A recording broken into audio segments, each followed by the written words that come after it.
और आप कह दीजिए कि नारियों का गायत्री मंत्र बनना बंद। एक आवाज नहीं, आवाज क्या अपने घर में भी आवाज नहीं उठाई और अपनी बेटियों तक कह दी स्वामी जी ने कहा, महाराज जी ने कहा, आप गायत्री मंत्र नहीं पढ़ेंगे। मीनाक्षी जी, आपने वैदिकता को मनुष्यकृत समझ लिया है, इसलिए आप ये प्रलाप करती रहती है कि हमारा गायत्री मंत्र में अधिकार क्यों नहीं है, हमें उसके लिए लड़ना चाहिए। किंतु वास्तविकता ये है कि जो वैदिकता है वो मनुष्यकृत नहीं है, वो परमेश्वर प्रदत्त है। ब्राह्मण क्षत्रिय आदि जो द्विजाति है वो वेदाधिकारियों से भिन्न किसी भी प्रकार से अन्य द्विजाति नहीं बनाई जा सकती।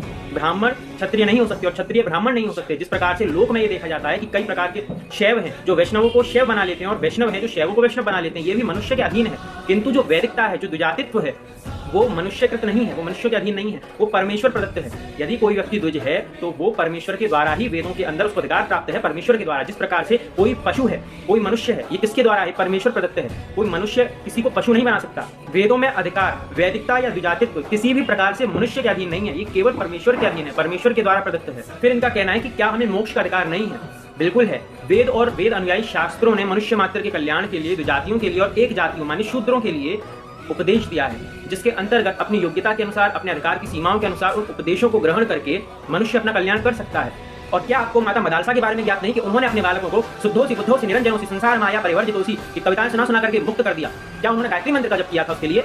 आपके कह देने मात्र से कोई बात सत्य नहीं हो जाएगी। और वैसे भी आपने तो कहा ही है कि मेरी जो बातें हैं वो आप स्वयं पढ़ करके देखिए कि सत्य है या फिर असत्य। यदि असत्य है तो उनको स्वीकार मत कीजिए। आपकी बातें जो हैं वो असत्य है, इसीलिए किसी को भी इनकी बातों को स्वीकार करने की आवश्यकता नहीं है।